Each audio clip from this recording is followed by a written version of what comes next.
there's a bully up the road who was triple outside. I says, I caught up with him at school. He was in year 11, I was in year 9. I totaled him in front of the school, big guy. I just went boom, smacked him in the jaw. Belted the cop. Hit the cop, I grabbed his gun off him. Yep. I had a gun in my hand. I shit myself because I never had a gun in my hand before. Was it tempting just to jump straight back into your lifestyle? Very tempting, especially when you get offered a fair bit of money, car, whatever it may be. Just people there saying, listen, come up here, do this. It's all yours, do what you want, you know what I mean? And I was like, nah, man, I got things on my mind.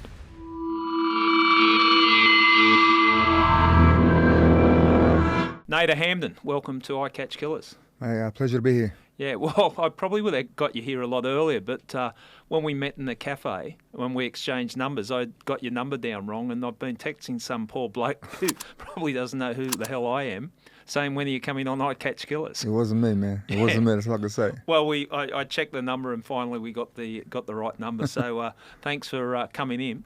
I've been a big fan of yours during your boxing career, followed your boxing career, and full kudos to what you achieved in that. I had a good run. It was an exciting run. So yeah, tough sport too. Toughest sport in the world. We'll talk about that a little bit later, but your fighting name, Nader Lionheart Hamdan. Yeah, well, how'd you get that? When I first started boxing, they called me Bad Boy. Yeah. Because of my background. I don't like it. Then first they called me Mr. Excitement. Yeah. And I thought, boys, man, it's like a porno movie. Come on, man, Mr. Excitement. It's not. That doesn't really work. Yeah. So, and then I went to Bad Boy, and that's Bad Boy's boring. You know what I mean? Then someone just said, because I've been involved in a lot of fights of the year type fights where I'm going toe to toe, lion. This guy's got a lot of heart. They put it together, Lionheart. So I like that, Lionheart. Yeah, well, it's a compliment to you. It's a big compliment. So as a fighter. I love that one. And that's the thing about your fights. And when we do talk about it, we'll break it down a little bit. But they're always good value for the crowds. When you turned up to fight. I had to, man. I've been fighting 12 rounds since 1998. So I'm a 12-round fighter. I had a lot of bad injuries, so I was knocking guys out early. Yeah. Broke my metacarpals on my right hand and wrist. So knockout ratio went from 90% down to 5%. So I had to get my ass fit and punch on for 12 rounds every fight. And it's something I don't mind doing. I love working hard. I love training. Yeah, well, it came across in the way that you fought.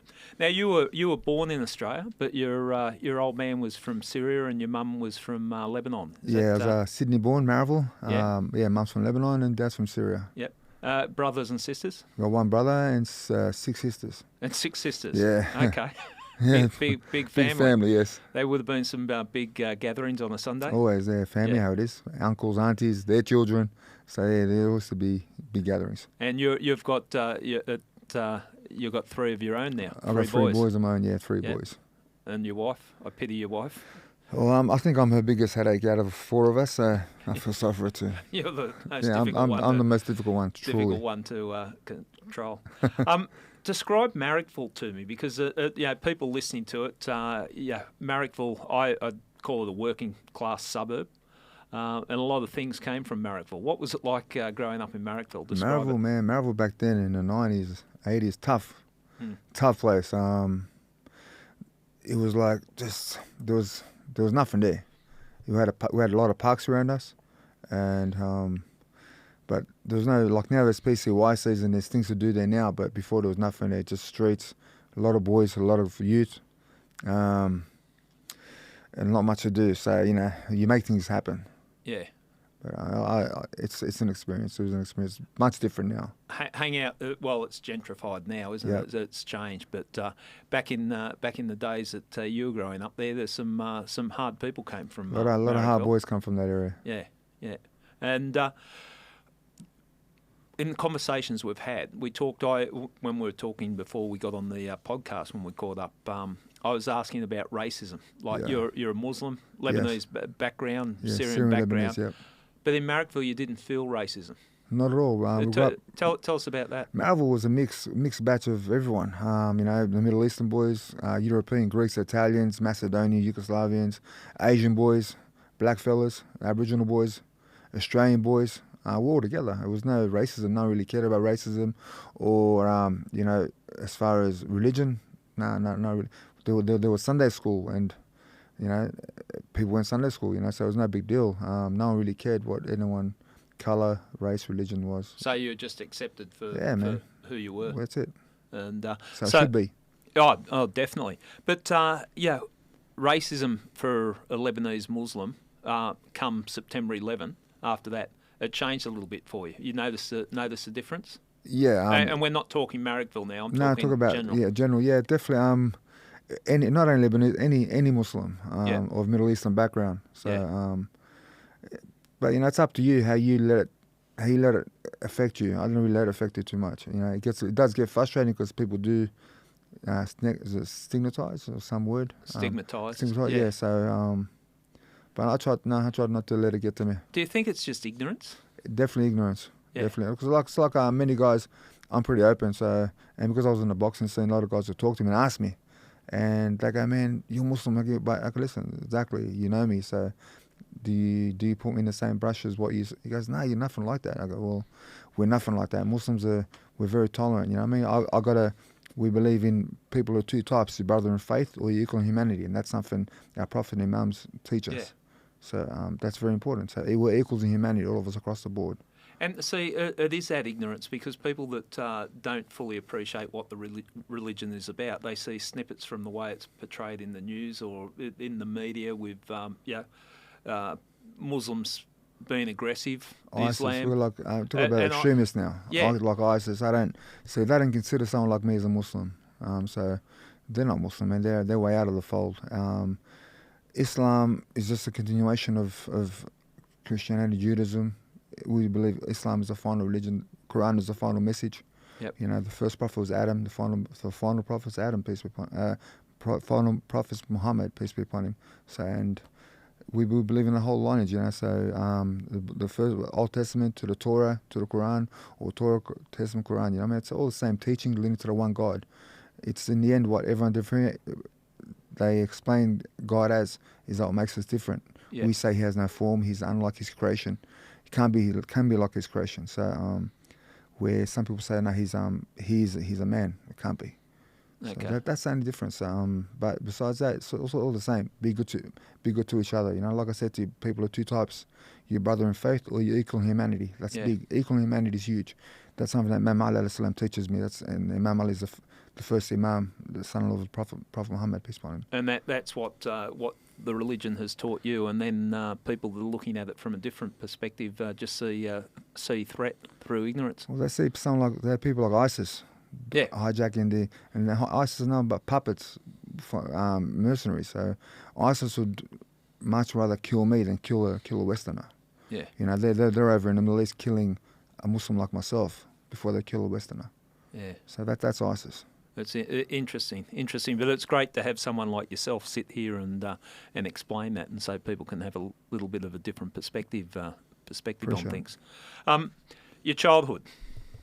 Now, you got into trouble. We can't avoid that. Yeah. Another time, I'm talking to you, and you said, "Look, I was just an angry young man." Man, I was just a young kid. I used to get bullied quite a bit as a youngster, and then one day I just cracked it. There's a bully up the road who was triple outside. I says, I caught up with him at school. He was in year 11. I was in year 9. I totaled him in front of the school. Big guy. Name was Nick. I'll leave him as Nick. Yeah. I hammered him, and pretty much after that, I also had these other guys that put a pole across the back of my head on my grandmother's street. And what happened there? Describe that, because you talk about it like it happens all the time, but most people listening to this wouldn't have experienced that. As a kid, man, it was like in Marrickville, if you can't defend yourself, to look after yourself, you're in trouble. You know what I mean? So, depending on what area, what street you're in, you're walking in, or where you might be. Back in the days, you'd cop it. So, one day I caught up with the guy that was always bullying me was up the road. Yeah. And one day I caught up with him at school. I was in year 9 or year 10. I cleaned him up big time. I had enough. Yeah. I got the couple weeks before that. I got a pole across the back of my head from these guys over my dog. So talk us through that. Just walking my dog down the road. This is all Marrickville. Yeah. He attacked another dog. Came out of the house and went at him. So my dog hammered. This is a little German Shepherd. Took care of it. The guys came out with a pole across my back of my head. I still got the scar now. That's a scar everyone says on the back of my fight. So, and that was pretty much the end of me ever getting hurt or attacked by anyone. So after that, that's when I had that run-in with that bully. took care. I went to school to kind of possess, you know. So I went there, and this is a guy that gave me the most grief, and I just took care of him in front of the whole school. So you think that was a defining moment in your life Very much when as you got a kid. bashed? How old were you? I was about 14, 15. Yeah. 15. And you just thought, no more. I had enough. Yeah. Yeah, I had enough, and just pretty much went for my biggest bully, which was this guy Nick, lives up the road. He went to Tempe High. I was in year 9, he was in year 11. I took him. I just hammered him. Hammered him. Did that solve the problem? Yes. Yeah. Yeah. He never looked at me again, and no one else ever looked at me ever again. Right. And I pretty much went on a rampage after that, where I lost myself. Tell us about the rampage, because speaking to you now, you seem so balanced, and I suppose we all calm down as we get older. But what was going through your mind as a young fella, like go on the rampage? You're an angry young man looking for trouble. Yeah, I remember that person. Like, people always try and tell me who was that, and I remember that person. It was another person. Like, people that know me now, and then they hear about this person that I used to punch on every day. You know, every day, a couple of fights a day. I used to go looking for him. If I didn't find, I'd just punch shit out of whoever. So it was a case of someone walking down the street and someone look at you wrong. What are you looking at, mate? Yeah, someone look at you wrong, it's on. Yeah. But, you know, so that's how it was back then. But, you know, there was a lot of youth around the area. We'd go to different areas. Like, around that time in the 90s, early 90s, it was every area had their colour gangs, if you remember that. Yep. You know, and we were labelled a certain. We didn't label ourselves, but then we got labelled as the Marrickville Legends. Yep. So we just pretty much went with it. It was pretty cool. It was fun. It sounded like, you know, and at that time, 1990, 89, 90. How old were you? I was 15, 16. Yeah. Okay. At that time, there was a thing coming out like colour gangs. Yep. And it was a big thing at that time. Like, and every area had them. Burwood, Liverpool, you know, Dulwich Hill, all the surrounding suburbs. In the city, always. You get in the city, you're always going to find a fight. You're always going to find a gang fight too. So, and it just happened, man. Just bang, it's on. With the colour gangs, I've heard of the colour gangs. What? Tell people that mightn't be familiar with the colour gangs. What's that all about? Colour gangs was nothing to do with colour or nothing like that. It was something American. America have this thing with the red and blue. The Cribs. Crips and the whatever other. Yeah. And it's colour gang. That's what they call it, the name. They brought it here. They would get around with a handkerchief hanging out colour. or the bandana. So nothing to do with us. We didn't do that. We weren't colour gang. Nothing. We was about the media named it colour gang. Right. So we just whatever, you know. You ran with it. Just ran with it. Just like they called us a gang. We just ran with it. And what was your crew called? They called it. We were like, because we were Marrickville. Then everyone just, I don't know, man. I don't know. We're Marrickville Legends. Just Marrickville Legends, man. It was like. Yeah. It was a heavy little crew back in the day. So and you didn't have a colour? Nah, everyone was mixed. Like I said, we were multi. Everyone was. We had Polynesians, we had Asians, we had Arabs, Europeans, Aussie boys, white boys, black boys. So it wasn't race-based? Not at all. The colour gangs were reference to or taking homage we had there was gangs up at Burwood that were Polynesian, like Bell Blues, you know, they were Polynesians. Other ones were the SOS Sons of Samoa, or that kind of UTB, United Tongan Brothers, all that kind of stuff was there. But in Marrickville was just legends, and then there was the Lebanese gangs, Lebanese Tigers, whatever, in certain different areas. Okay. But we were just, they called us Marrickville Legends, so we went with it. We didn't really care about it. Looking back at those days now, the older, wiser Nader. Wow.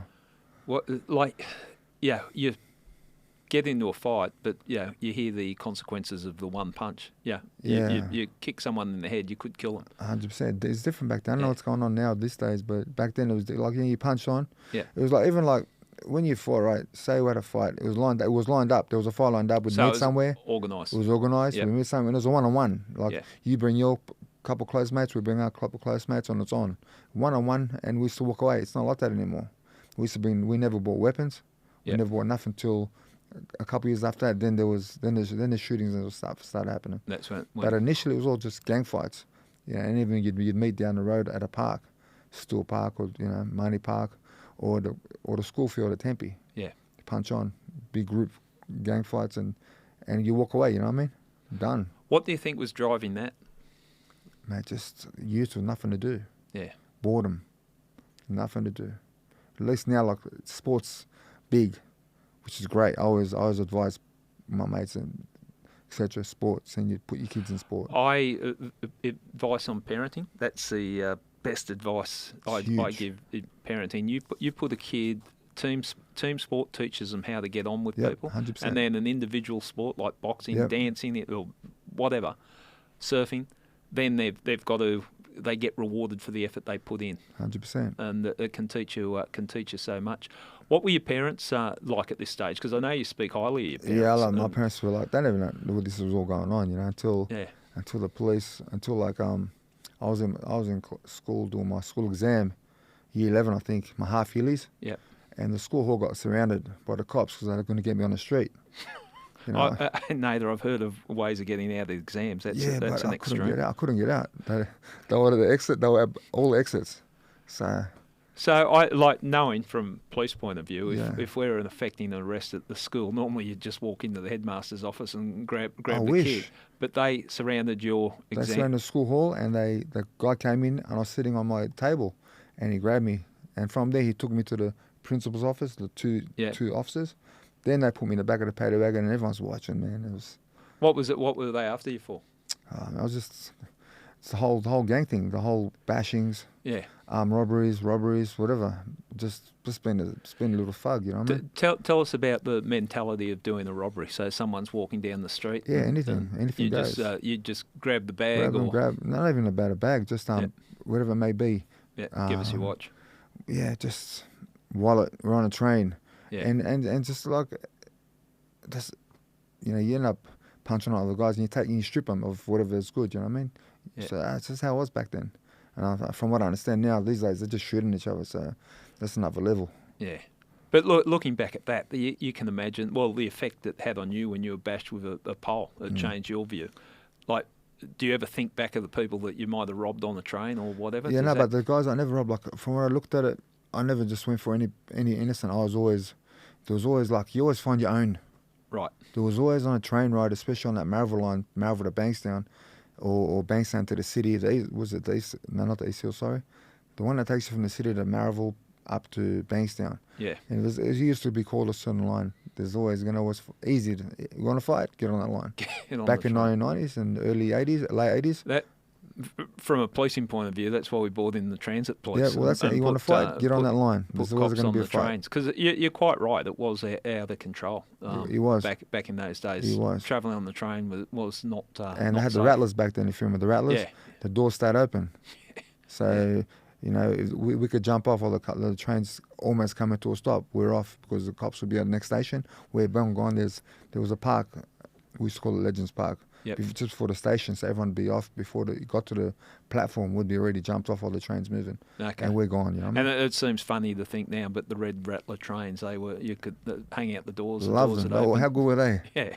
But but that was then. That was then. This is now. Probably wouldn't work. Definitely wouldn't work now. Days. Did your and I heard you talking to someone about the fact that your parents didn't know what was going on because they were both working class. They were out working long hours, and you were running amok in the. Not working long hours. Then my father was sick, and so I was just running amok, man. I was just an angry kid. Yeah. Did you have anyone try and steer you in the right direction before you? No, man. I was just. No one could talk to me. I was a person that you couldn't talk to. Yeah. I was just, I don't know. I don't even know myself. I despise that person, if you know what I mean. Looking back at the person. I look back at it and I remember that person kind of, and I despise him because he's no one or nothing to be proud of or happy with, or he's just thinking about that. He's like an animal, man, a violent animal. Well, the way you're describing yourself, the fact that you've turned your life around and done something with your life is amazing in itself. Appreciate it. It was like a different person, so I can't really. It's not me. Yeah. But it is me. But I'm a different person. I can't remember that person anymore. Yeah. So like I told you, they all thought I'd be dead by 18, 20. Then even the guys inside boys' homes initially thought, this guy's coming back. He'll go to jail. He'll die. He'll get killed somewhere. I told them all, I'm not going to come back. I'm never coming back.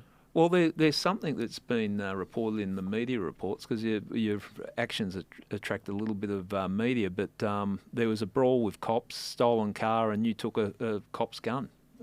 Tell us about that. I was 16 there. I was with my best mate, Jimmy, and I was in a hidey. Went in Canberra and back for a drive. Yep. Doing it. We done what do they call fill-ups and takeoffs Yep. at every service station between, and took munchies and that. Fail to pay. Kids, kids. You know, stolen I was car. 15, we were 15, 16. To go in there, grab our munchies, fill up, take off. And we done it all the way from Sydney to Canberra. Yep. And then on the way back, we done it a couple of times, and I guess they were waiting for us. Yeah. And we were kids, we didn't know about all this. So we were just having fun, you know what I mean? So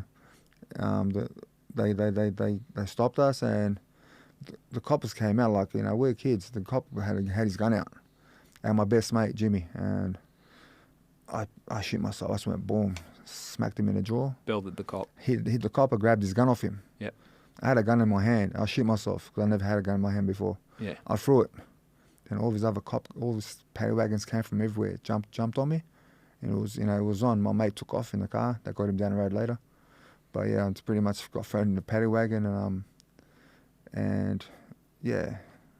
Nader, telling that story, and I'm looking at it from a cop's point of view, you know, the one thing you're told in the academy, don't let anyone take your gun. Yeah. Because if it take your gun, you're one step away from being killed. Well, mate, he pulled it out. Yeah. And my best mate, he was pointing at best mate. You know, at that point, I didn't think about it as a gun. I thought like I was going to kill my best mate. I just went, I can hit him a good shot. I must have rattled him, obviously, and he let go. I grabbed the gun off him. I had it in my hand. I just shit myself, and I got charged with rob assault police and a couple assault police for that. So, but that I got 18 months for that too. Having after belting a cop and then having his gun in your hand, you're lucky you didn't get shot. Yeah, and all, I guess so. But I didn't think about it like that at that time. Yeah. I just think about this guy's got a gun at my best mates, and I just protect my best mate. On reflection, like you said, you shit yourself because you'd never held a gun Yeah. before.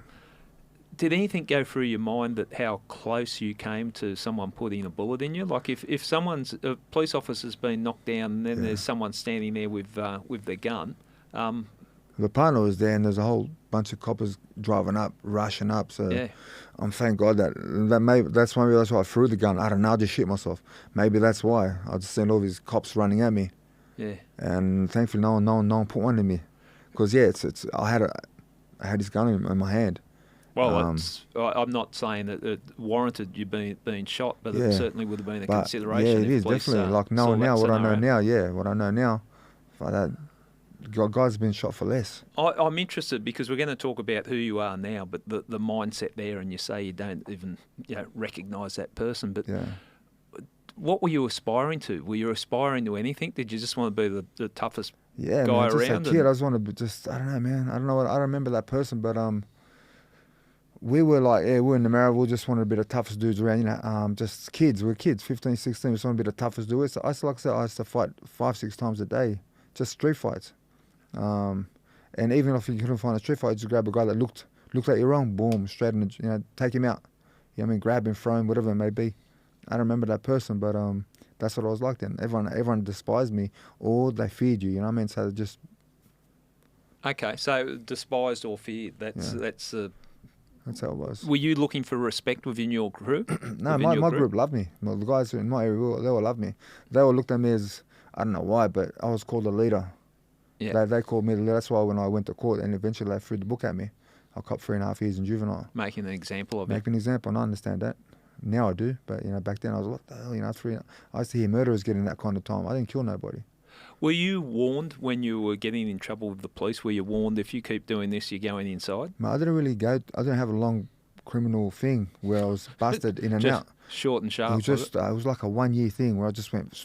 I lost myself for a year, and done all this madness in that suburb and surrounding suburbs. We went to the East Show. We just cleaned up. We went anywhere to the city. We used to clean up. Yep. We went west. We used to clean up. We went south. We used to clean up.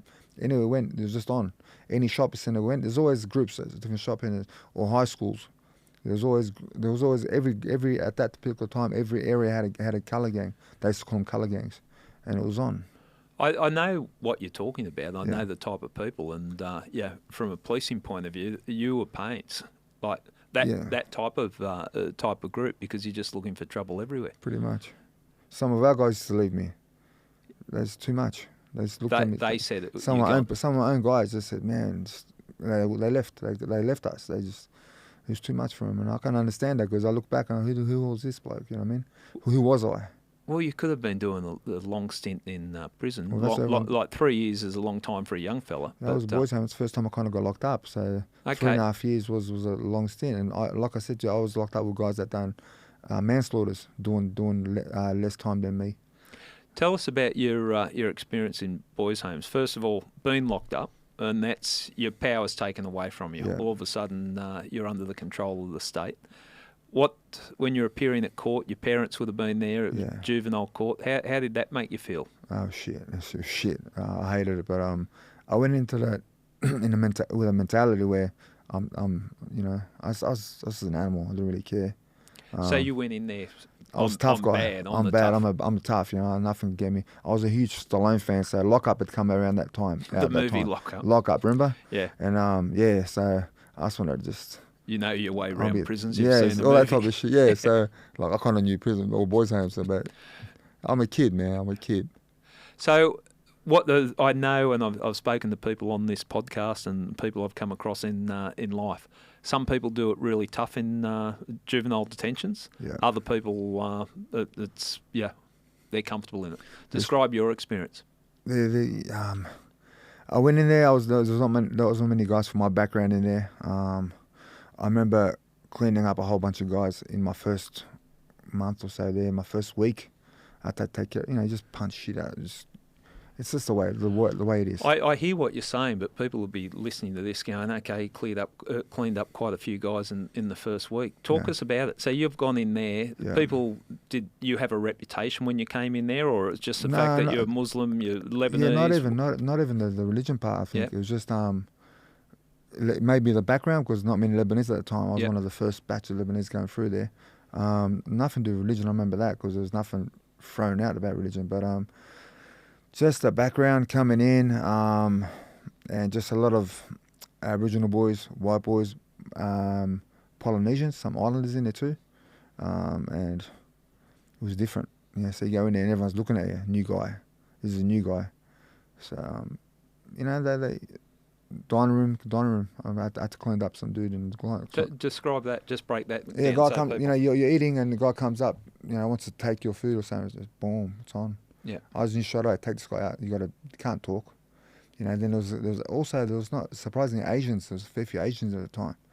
So I got this from he pulled out a butter knife, sharper one. So I pretty much blocked down. I hammered him.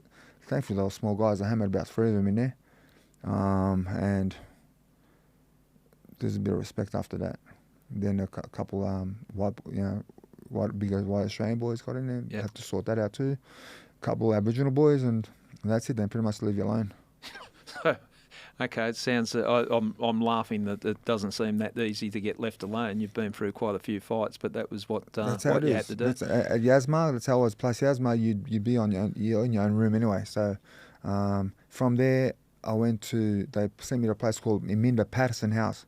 Back then, Patterson House was the worst 12 in the state, I think. That was a punishment one. That was punishment when I started. I cleaned up for a few boys. I had to. It's the way it is. And I went to Patterson House, and in that particular place, there's 12 rooms. Yep. And every 2 hours it changes. You go to the next room, to the next room. So by the time you do the day, your day's over, you're in your room again. So you're on your own all day, going from one room to the other room, to lunch, dinner, whatever it may be. You see no one, you do nothing. And we had a very interesting football game one day where it was in the mud. It was raining. Talk us through that. It was raining, and a couple of classmates that we're still in touch with now, Brad Young, Mark Churchill, those boys that were responsible for some crimes back then. But yeah, we had some brawls on that thing when I went to Minda. These guys, all the boys that I ended up cleaning up on the other side, and they just went for me. I was on my own. A lot of fun. It was fun. It was fun. Well, you came through it. I got out of there, and I got remarkably. a lot of respect, and that's how it is, man. You get when you do what you do, and you just don't run. You go for it. You get a lot of respect. I'm hearing what you're saying, but if I looked, if we just stopped your life at that point in time, and someone said this is his background, this is where he's at now, I'd be thinking you're stuffed. You are a life of crime. You're not going to turn this around, and you're either going to end up dead or jail. Yeah. Did you consider that? Yeah, because I heard everyone told me that before. Everyone told me, from my school teachers to people in the street to the police that arrested me to anyone that dealt with me, they get this guy, you'll never jail, you're gone, you're done. You know what I mean? So that permeated all the way through school. Didn't bother me. At the detention centres. Yeah, in the boys' homes, and then I read an autobiography by Jeff Fenech. Yep. And Jeff lived down the road from me, growing up in Marrickville. So I go, man, this guy can do what I should be able to do. You know what I mean? So I told the guys up Mount Penang, carry on. Yep. I go, boys, I want to do this. I want this. So this is my goals. You know, and juvenile justice is like the workers are the bosses, but the dormitory's got 30, 40 youths in each dormitory. For that place to be working in line, it doesn't just work in line by itself. The workers can't control it. The workers got to talk to the heavier boys. Right. To the boys that can, like... So I was told, look, they'd come to me, listen, boys, Nader, get the boys marching to the dining room in order. Everyone shirts tucked in, looking respectable. Make sure there's no noises coming out of this dormitory. No screaming, no issues, no fights. Nothing untoward, you know what I mean? Keep it running smooth. We're happy, you're happy. And that's how it was. So they had you sort of controlling the yeah, like, man, and it's not about only control. It's like I'll grab the boys. I go, boys, listen. Let's do it smooth. Let's. You want to do your time hard or you want to do it easy? Everyone wants to do their time easy. I go, boys, you want pizza or sizzlers every maybe twice a month? Fuck, shit, yeah. So, all right, this is what we're gonna do. We will walk past up and down past the superintendent's office and the team leader's office. We do it in order. We do it in good fashion. We make the workers look good. They'll make us happy. We'll have movie nights every week. We'll go out to. Then it come to a point where they took us to the cinemas a couple of times. Every month we go to cinemas. Another month we'd go to Sizzlers. Another month dinner. Like I said, I did my scuba diving license in Mount Penang. I climbed the Three Sisters in Mount Penang. We went water rafting in Mount Penang, a whole group of us. And it doesn't happen for nothing. It happens because the workers are happy, superintendent's happy, they make us happy. Well, Nader, just listening to your talk then, it shows a degree of intelligence that you can see, okay, this is how the system works. And it's sort of a contradiction of the way you live in your life, like this angry man that's just lashing out at the world. Yep. And then you've got this other Nader that's, okay, these are the rules. This is how the game needs to be played, and these are the benefits. So become smarter. That's all. Obviously I know if I got out, and when I did get out, I did have some carrots waved in front of me to do and make money and do what I wanted. My mind was set. I wanted to be a fighter. I wanted to travel the world. I wanted to fight the best in the world. I want to be world champion. That was my mindset when I got out. Okay, let's just break that down, because you said it was one of the first books you picked up was Jeff Fenech, and I think everyone would know Jeff Fenech, the world boxing champion. Yep. Now 4 times world boxing champion. He was 3 times, and he got that Azuma Nelson. Awesome, that was great. It was a great thing to happen to him. He deserved it. That was a fight, for people that don't know, that Jeff clearly won, but he was awarded. It was scored as a draw, I think. Yeah, and, draw.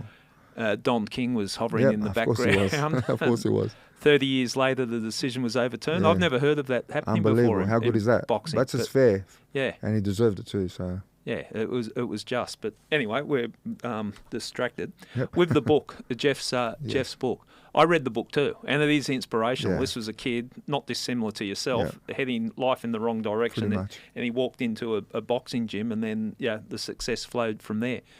You read that book. What was the things that you took out of that book? Just the same thing, same streets, lost, confused, angry. Then went to the boys' home and went into the fight, the gym, and it all changed. And that's why I just wanted that. I wanted to go into the gym and instead of fighting on the street and getting in trouble for it, make some money, travel the world, fight for world titles, and just do, be that. So it really resonated with you how he turned his life around. 100%. And you saw something there. That's interesting, isn't it? Because you see a lot of people whose lives go off in the wrong direction. They stay in the wrong direction because no one sort of pointed out what they can do. You found that through a book. Yeah, I was in boys' home and I pinched the book from the boys' home library. Well, I don't think you can get in trouble for an overdue library book. No, not in there. That'd be a bad rap if you got caught with that now.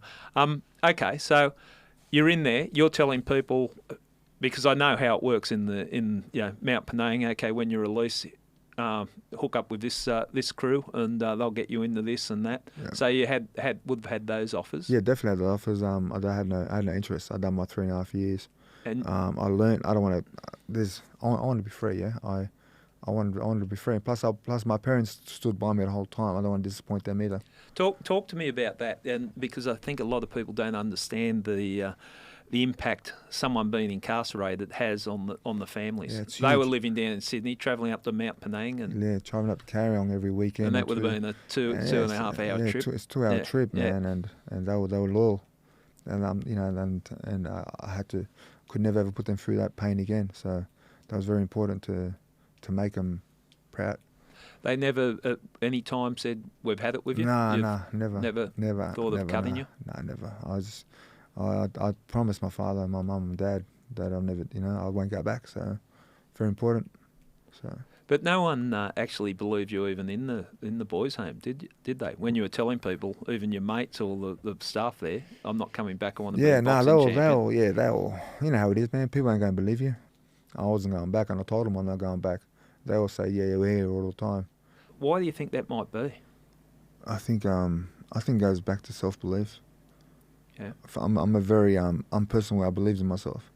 I chose not to. I could have went back. I could have went joined whoever, made a lot of money, sold this, sold that, but I chose not to. So for the kids that did go down that path, you think that was they didn't have. They didn't believe in themselves. They weren't strong enough to say no. I said no. Okay. I said no to the guys, and I did have a lot of guys turn their back on me when I first got out, and they got upset. Some old friends. I did not. But I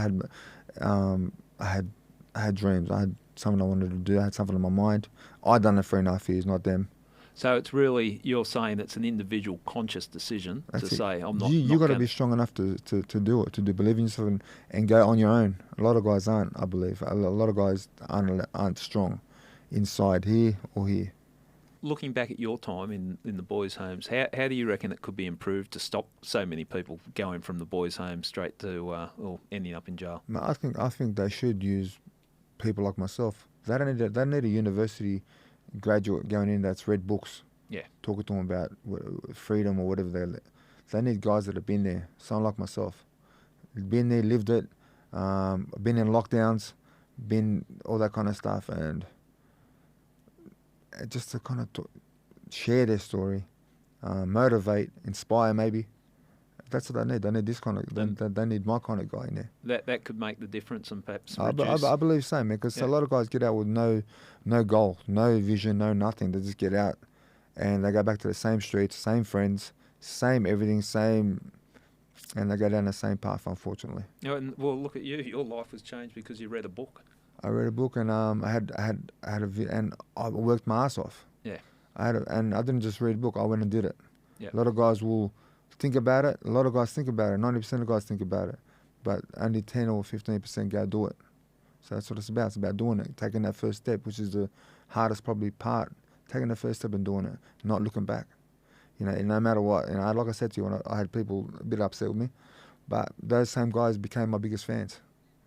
Supporting me, in my boxing. So once they saw this guy's real. To me, it makes a lot of sense. Like people there, like if Australia 180 walked in to a boys' home and said, "This is how you're going to live your life," you're not going to listen. But if not to a university graduate, no. If someone like yourself walked in and said, "Okay, I was here. I was part of this, and I turned my life around." I've done it. I've went to Carryong once. Yeah. Invited. I went to my old school, that Tempe High School, that kicked me out. Oh, tell us about that. That's interesting. That was a buzz. Mr. D'Souza, who was an English teacher back then, was a principal, and years later, like I'm talking about 10 years ago, he got in touch with me somehow and goes, "We'd love you to come up and hand out sports awards to our students." And that was a buzz for me because I got kicked out of this school.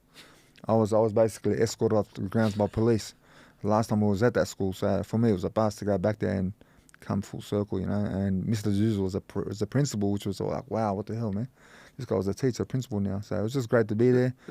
Great to see the students, hand out the awards to the school kids and share my story with them. That would have been a nice moment. It was a buzz, man. It was nice. It was like, they say, come around, like, just like coming full circle, they say. Yeah. Yeah. Come the full It was a buzz. circle. It was a buzz. So obviously made you feel good. I can see it. Yeah, The look on your face. It was like something that, wow, man, look at this. Like this is a school that basically went into lockdown to get me out of there. Yep. And then I came back. They invited me back to hand out school sports awards to the students, which was a buzz, you know. And how were you received by the students? Oh, it was pretty good. They had a little. They knew about me. They must have been told, or they watched some little snippets on me, and it was pretty cool, man. It was a nice little buzz. Yeah. It was like a little victory for me. And it would have made your parents proud too. Yeah, definitely. So it's very important. So. I know that's a big thing in your life.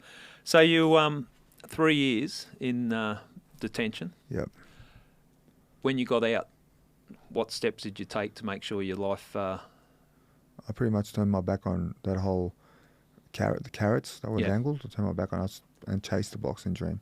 Obviously, for about a little bit of time there, you're out. You just want to see everyone and enjoy it. But I pretty much just I knew what I wanted to do. I knew what I didn't want, and that was simple. Can you talk us through that? Like I would imagine the temptations, because how old were you when you were released? 21. I was 20. 20. So you're walking out. You haven't had freedom that you want. Yeah. You're now 20. You're going, wow, here's the world again. Yeah. Was it tempting just to jump straight back into your lifestyle? Very tempting, especially when you get offered a fair bit of money, car, whatever it may be. Just people there saying, listen, come up here, do this. It's all yours, do what you want, you know what I mean? And I was like, nah, man, I got things on my mind. Did you have to break away from your old friends?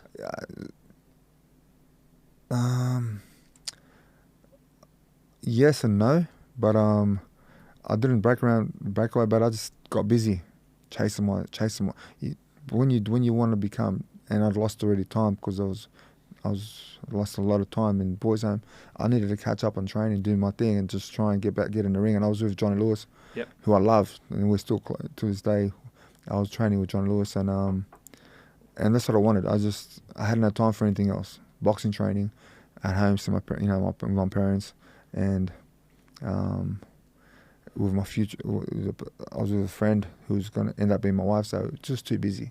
Too busy. People, Johnny Lewis, and people would have heard his name mentioned time and time again on this podcast. So many people, he's had a positive impact on their lives. But having someone like that believes in you or points you in the direction, it makes a big difference, doesn't it? Huge. He came up to the boys' home and for a visit, and it was great to meet him.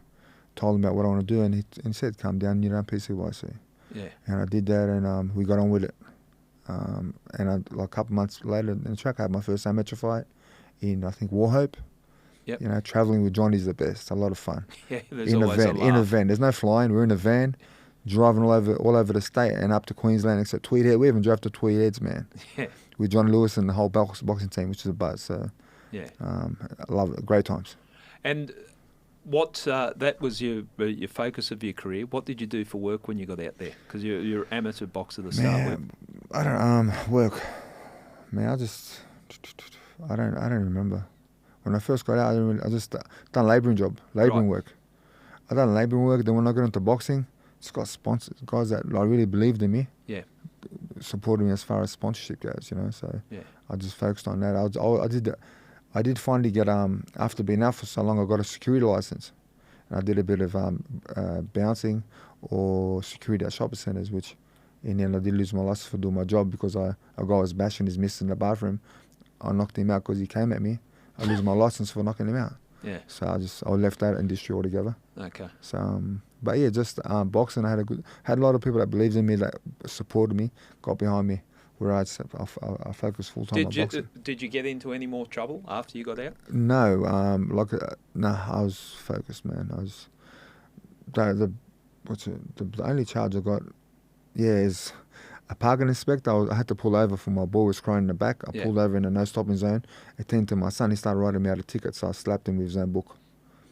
So that's my only charge as an adult. No, there's a lot of people that probably want to do that. Yeah, I know that, but I just couldn't. And me being as smart as I am, I did it just 200 metres away from, 100 metres away from Bankstown Police Station. Yeah. So they came out, the cops saw me. They go, Nader, what the hell are you doing? I go, man, my son's crying. This guy's writing me out a fine.